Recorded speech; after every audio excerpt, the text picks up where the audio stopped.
As we begin our final study, we're going to talk about two concepts that perhaps you've never heard in this light before. We're going to discuss citizenship and assimilation. We're going to look at it first in the natural, and then we're going to discuss it in the spiritual. The Bible says in 1 Corinthians 15:45 and 46, "And so it is written, the first man Adam was made a living soul. The last Adam was made a quickening spirit. Howbeit, that was not first which is spiritual, but that which is natural, and afterward that which is spiritual." So the whole point in this particular lesson, and really most of our lessons in this study, has been to draw a parallel between the natural and the spiritual. I believe that if you can understand the natural concepts, then applying them to the spiritual is easy. And so, as we discuss some of these things which may be a little monotonous to you, or maybe something that you're not too interested in as it relates to government and civics and so forth, keep in mind that this bears great weight as it relates to the spiritual. It is directly applicable. And so please pay attention and try to get the most out of it and think about these concepts so that when we get to the spiritual portion of the study, it will make much more sense. Assimilation. Now that we understand the difference between seeing and entering the kingdom, the next logical step is to be assimilated into the kingdom. This requires conforming to the language, standards, principles, ideology, and culture of the kingdom. Like any other government, when an immigrant desires to leave their home country and become a citizen of a new country, there is a process that the immigrant must go through, which is part of the naturalization process. This process is called assimilation. Immigration without assimilation is invasion. It has always been understood that when a person seeks to become a citizen of a different country than where they were born, that the new citizen would assimilate to the new country by learning their language, customs, culture, and history. In so doing, the immigrant would begin to adapt to the new community that they have joined. However, in modern times, the concept of assimilation has fallen out of favor with certain globalist types who believe in borderless societies. This ideology would allow immigrants to enter a country without legal requirements and see no problem with the negative consequences of how mass immigration will fundamentally change the culture of the country into which the immigrants are flocking. But mass immigration without assimilation defies common sense. For example, in the case of the United States of America, half of the world's population would immigrate here if they were able to do so. But why are millions of people trying to enter the United States?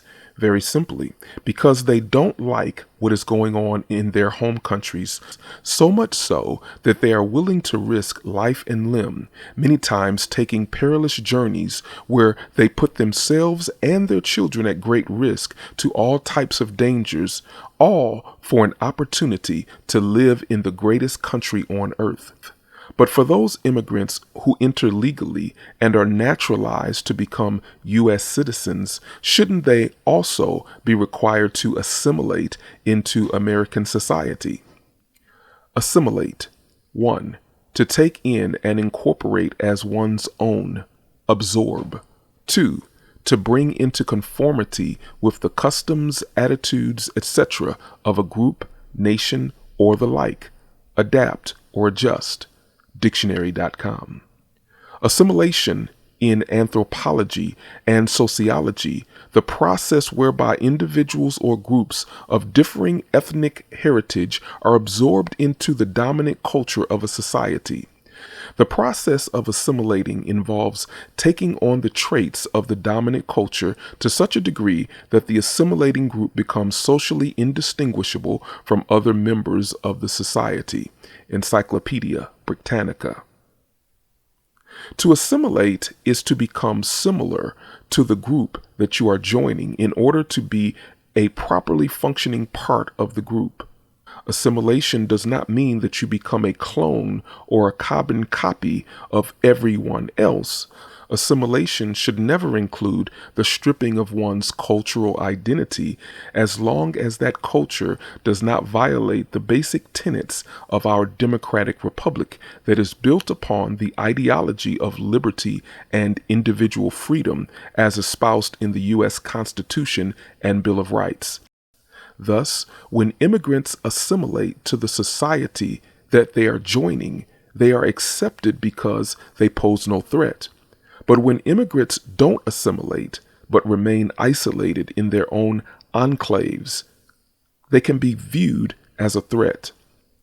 The purpose of assimilation.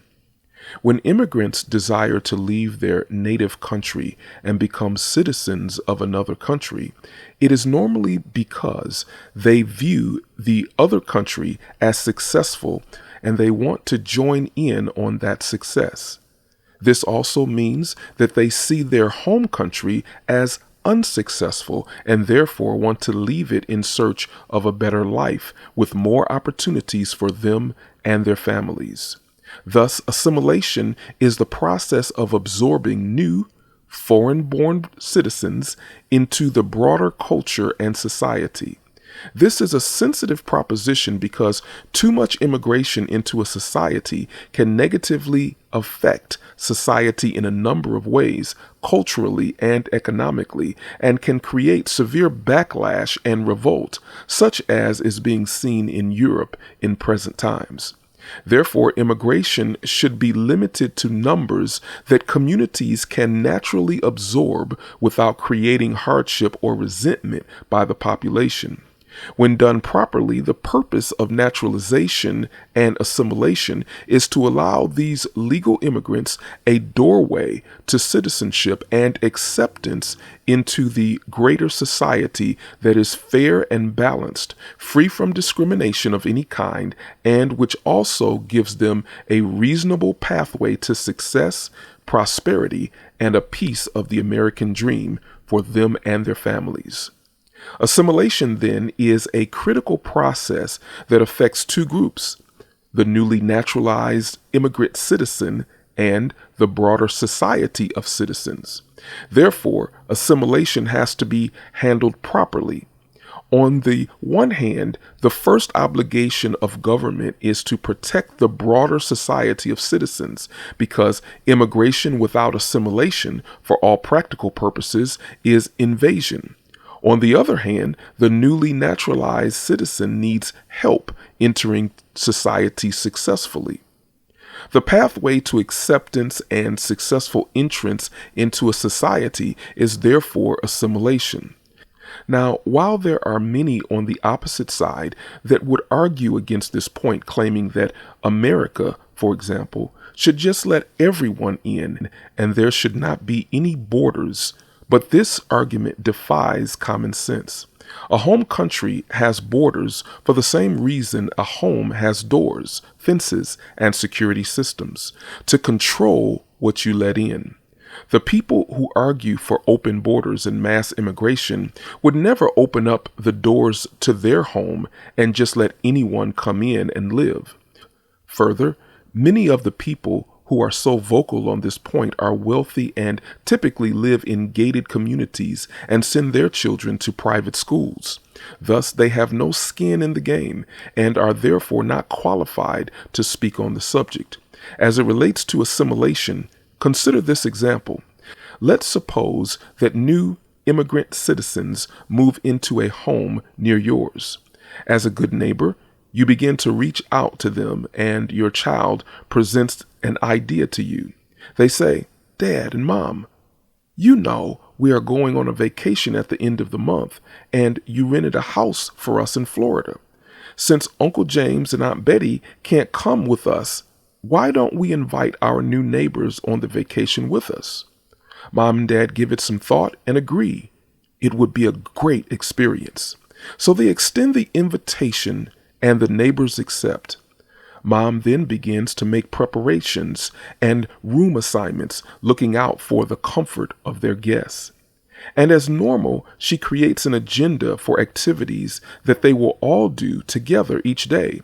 However, when everyone arrives, the neighbors ignore the agenda, plan meals together and activities, and instead begin to have their own vacation separate from their hosts.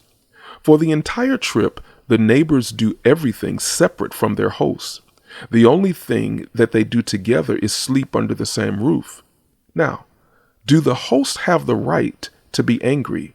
Do they have the right to feel like their generosity was abused? I think so. You see, the expectation is that when you accept the invitation of the host, that you will join in with the host and participate with their agenda. After all, they are paying for everything. So to come on the trip but not interact with the host is an insult. Yet this is exactly what happens every day in America and around the world, as some immigrants and naturalized citizens separate themselves into their own enclaves and are not required to assimilate to American culture and society. By not assimilating, they have become a society unto themselves, a society within a society. But this certainly makes the broader society feel uneasy. This is because while assimilation produces unity via a blended society, failure to assimilate produces isolation and disunity.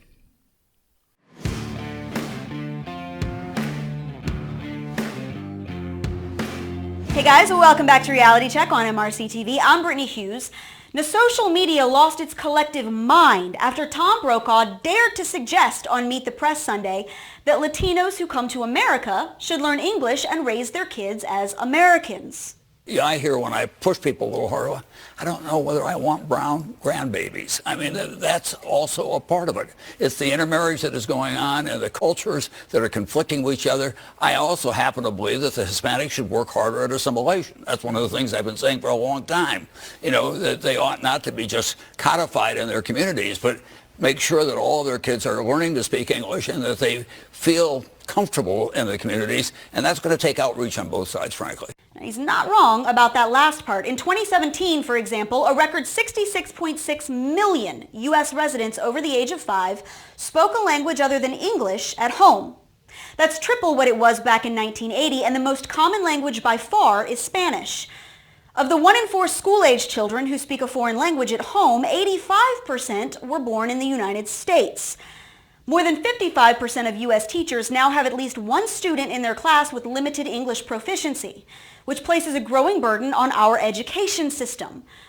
And I know many leftists have some sort of brain block that keeps out common sense, but let me speak to those more in the middle who still have at least some shred of sanity. All men are created equal, but all cultures are not. There's a reason that half the world's scrambling to come here. And it's usually because the culture they're trying to get away from wasn't working out so great for them. Central American culture is doing such a bang-up job that all of their people are beating feet to get out of their own countries. Gay people in the Middle East don't have time to worry about what homophobic joke some football player might have tweeted back in high school, because in their culture, they're too busy trying not to get jailed or thrown off roofs. African women don't care whether some Catholic teens once painted their faces black for a basketball game because, female genital mutilation's kind of a bigger deal over there. Our American culture is what makes us unique and great. And yeah, it's better. It was built by many people from many different places who brought many amazing things, but who all valued freedom, liberty, personal responsibility, and the rule of law. And who all understood that it only works if we all hold some shared principles. They didn't come here just to set up a little pocket of the same crap they had before. They came here for something different, something better.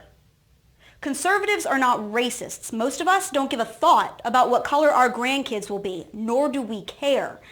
All we ask is that if you want to come to America, you do two simple things: that you come here legally, and that you come here to be an American. And nothing about that is offensive. Keys to assimilation. Assimilation is typically measured by social scientists by a process that examines 4 key areas of life among immigrant communities. These include 1. Socioeconomic status, 2. Geographic distribution, 3. Language attainment, and 4. Rates of intermarriage. Socioeconomic status, or SES, is a cumulative measure of one's position in society based on educational attainment, occupation, and income. In the context of a study of assimilation, a social scientist would look to see if SES within an immigrant family or population has risen over time to match the average of the native-born population, or whether it has stayed the same or declined. A rise in SES would be considered a mark of successful assimilation within American society. Geographic distribution. Whether an immigrant or minority group is clustered together or dispersed throughout a larger area is also used as a measure of assimilation.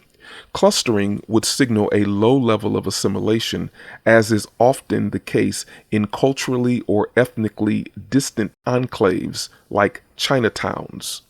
Conversely, a distribution of an immigrant or minority population throughout a state or across the country signals a high degree of assimilation. Assimilate. America is a melting pot, but lately it seems like nothing's melted. Fox News contributor Pete Hegseth joins us right now. Pete, you traveled to Little Mogadishu there in Minneapolis, didn't you? Well, that's exactly right. Just not far from the studio. I'm in Minneapolis this morning. There's an area, a Somali Muslim area called Little Mogadishu. A lot of folks have fled the Somali civil war here in Minneapolis. And so a couple of months ago, indeed, I believe it was many months ago, I traveled there, went in there to talk to folks and find out why there was an enclave and not as much assimilation. This is what folks on the street had to say. You go there and you see someone who's been there for like 20 years, and he or she doesn't speak a single word of English because they don't interact with people outside that circle. It creates an environment where the lone wolf is going to be easier to hide in. Is radicalization still going on right now? Are Somali youth still being recruited by ISIS as we speak?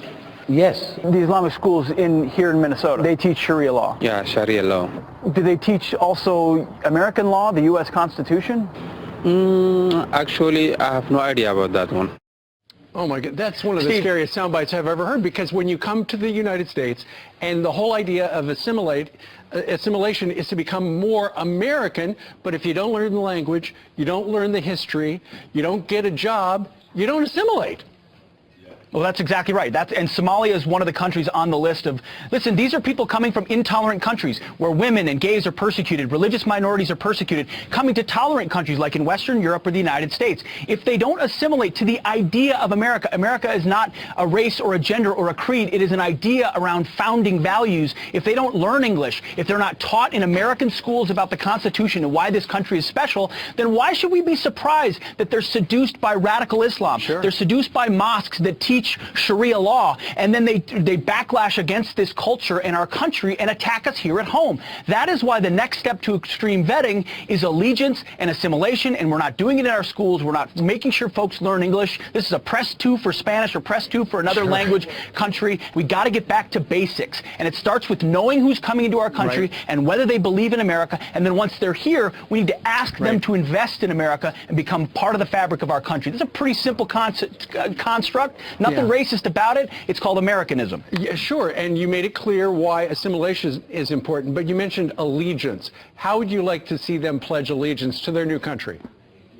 How about say Pledge of Allegiance in our public school classrooms every single day, which we used to do, which we no longer do. Ask your local principal if they say it every day anymore, or if they say under God when they do say it, or whether they allow people to step out, or maybe we should tell kids not to take a knee with the national anthem and remind them people purchased their freedom for them, that America has been a beacon of freedom in the world where anyone can practice their faith and not be persecuted, unlike the countries Iraq, Syria, Pakistan, Somalia, where they're coming from. America's a special place. We need to remind our youth, because if we don't, and new immigrants, we're going to lose our country. Presidential contender Bobby Jindal, he's been in London today speaking out about Islamic extremism.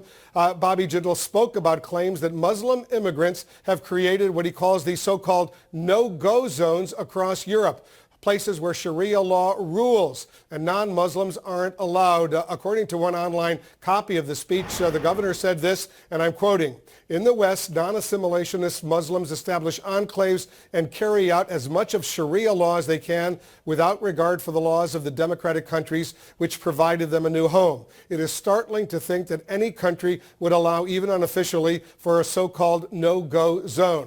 The governor, Bobby Jindal, is joining us now live from London. Governor, thanks very much for joining us. I don't know if you realize your remarks are creating a lot of criticism out here. Some are calling it, at least the Council on American Islamic Relations, hate-mongering. Explain exactly what you're trying to tell all of us when you're describing these so-called no-go zones.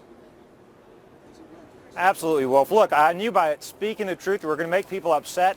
Even today, in the Daily Mail, you had a local police chief admit that there are no-go zones here in London. Here's the bigger point. Radical Islamists hate our values. They threaten our way of life. They don't appreciate, they don't condone, they don't allow freedom of expression, self-determination. Anybody that thinks that you should be killed for drawing a cartoon, obviously is a terrorist, is somebody that we need to hunt down, that we need to get rid of in our societies. The huge issue, the big issue with non-assimilation, the fact that you've got people that want to come to our country but not adopt our values, in some cases not adopt our language, in some cases want to set apart their own enclaves and continue to hold on to their own values. I think that's dangerous. I think it's dangerous in America. I think it's dangerous in Europe. It used to be normal to call America the great melting pot. Now, because of political correctness, some people think that it's cultural arrogance or it's colonial somehow to insist that people that want to come to America should be Americans, should want to be Americans, should share our commitment to the freedom of religious liberty, freedom of expression, the right to self-determination. So my point is we've got a huge challenge in those that don't want to assimilate, don't want to integrate. Quite frankly, we have a right as a country to say if you want to come to America to be an American, to pursue the American dream, to enjoy freedom and opportunity, we welcome you.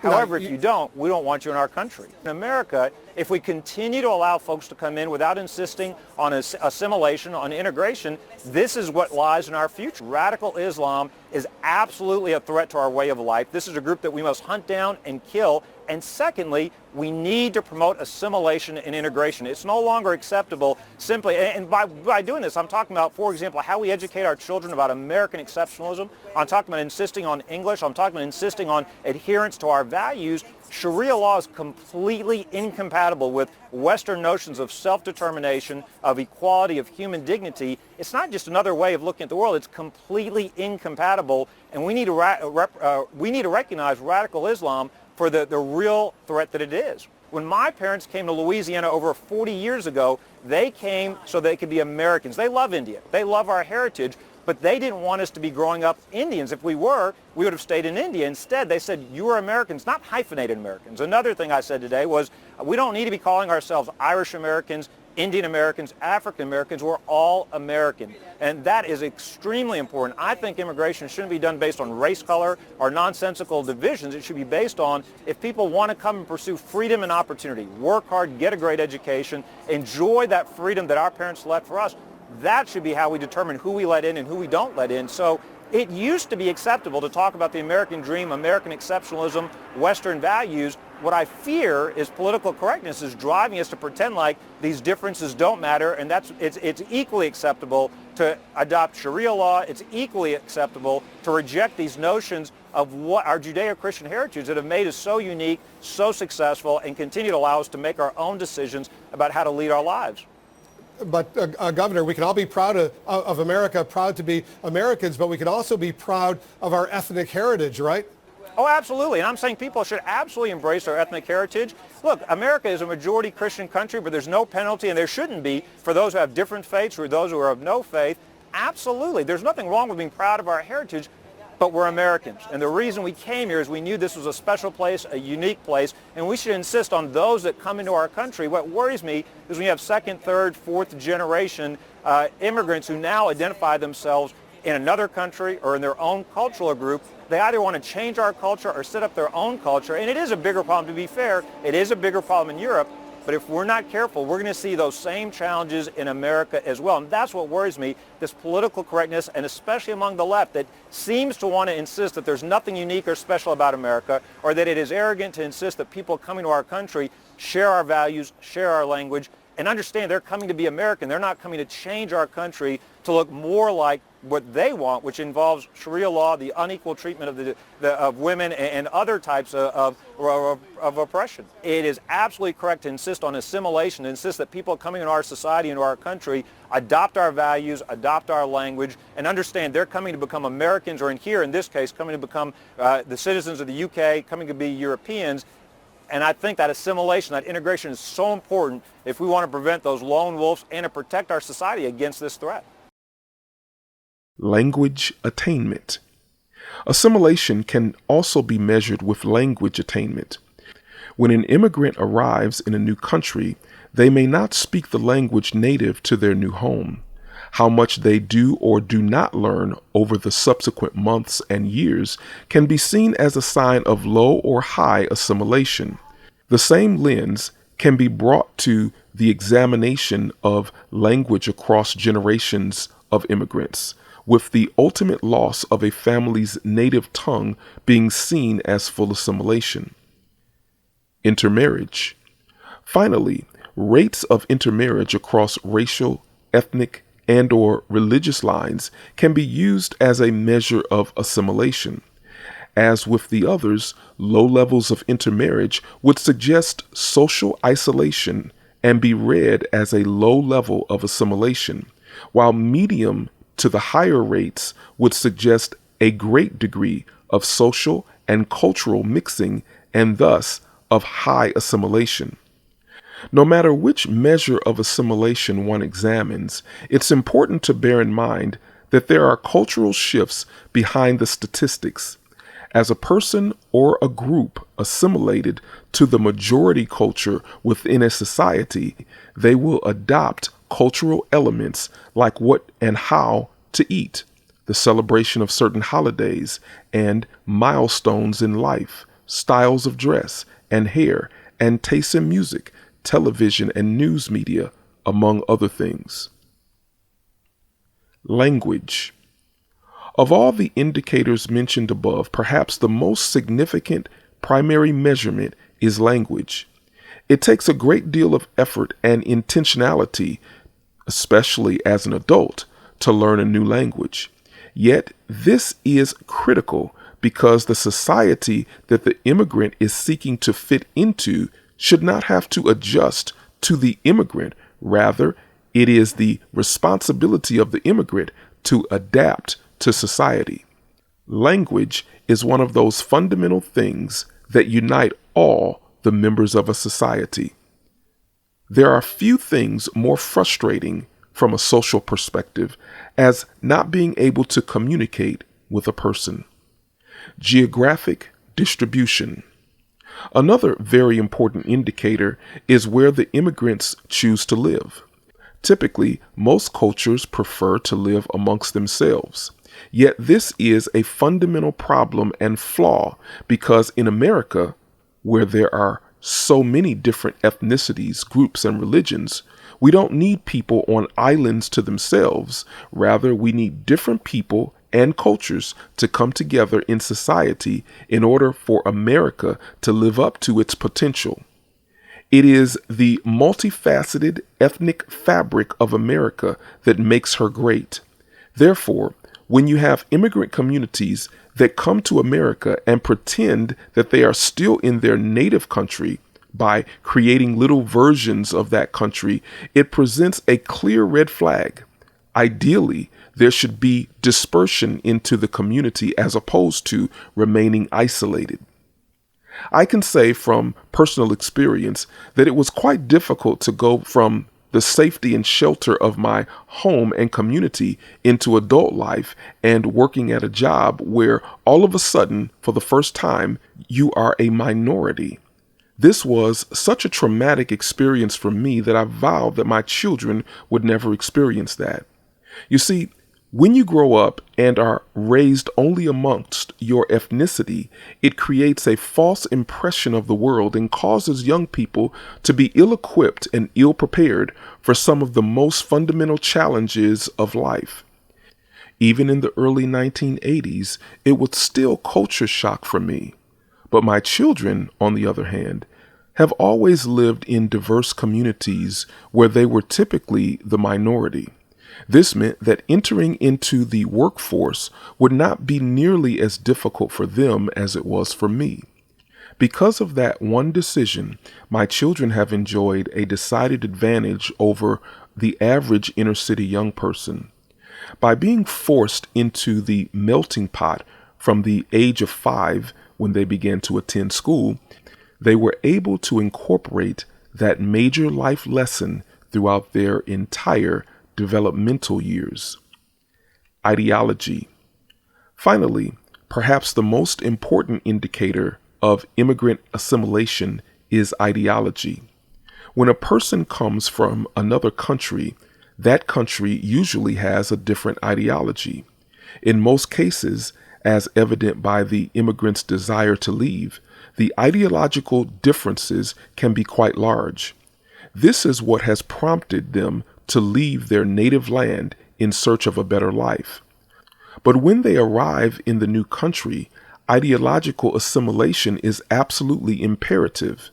It is critical for the immigrant to disconnect from their birth country politically and ideologically in order to become a beneficial member of the new country. If the immigrant doesn't do this, it creates schisms, rips in the fabric of society that holds the nation together. A nation can only withstand so many tears and rips before it completely unravels and comes apart. Ideological assimilation. As mentioned before, there are many on the other end of the spectrum that feel assimilation is bad. And while I would agree that there have been abuses in America's past and that cultural assimilation, the complete stripping of a group's cultural identity, should never be the objective, yet ideological assimilation is critical in this country. Look at it this way. If the situation for immigrants in their native countries was ideal, they never would have left their home countries in the first place. So by virtue of the fact that they desire to become American citizens and participate in this society, they are acknowledging that they believe in American ideology and what makes this country the greatest country in the world. Therefore, immigrants who have become new citizens should embrace this ideology along with our history and language. If you were joining a club or group, for example, wouldn't you expect to have to assimilate to their culture? If you didn't want to assimilate to become like those in the group, why would you join the group in the first place? But because America is a symbol of freedom that people around the world desire, that is sometimes referred to as the American dream, it is really an ideology that attracts these immigrants. So assimilation in America, especially in modern times, is primarily about embracing the ideology of this nation. Different cultures can come to America and become citizens with no problem, even maintaining their cultural identity and distinctiveness, provided that they agree with and embrace basic ideology and doctrine of America as espoused in the Constitution and Bill of Rights. However, if a person does not agree with American ideology or places their native laws and ideologies above the Constitution, They are not fit to become citizens of this nation and therefore should not be allowed to remain. Why? Because this produces a kingdom that is divided against itself, as you have people within the nation who have views that are not compatible or congruent with the freedom and democracy that we enjoy. Additionally, it can create a national security threat as people with radically different views who have never assimilated and embraced our ideology can easily be radicalized by terrorist organizations, creating sleeper cells of homegrown enemies that live within our very midst. Thus, in order for any nation to be successful, it must be united by sharing a common ideology.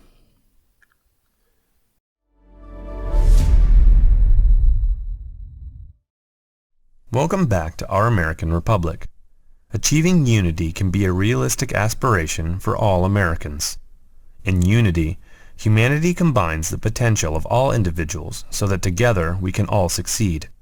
The founders and the Constitution they authored created a unified American nation with an emphasis on individualism and diversity. To say it another way, unity is possible when we rely on diverse perspectives and backgrounds to conduct a meaningful discourse. These discussions allow us to compromise in order to reach solutions to overcome national challenges. Unique perspectives, compromises, and constitutional protections enable us to face American challenges that we the people or the states could not otherwise face alone. The U.S. Constitution unifies us under a national banner of freedom and relies upon compromise to protect our way of life.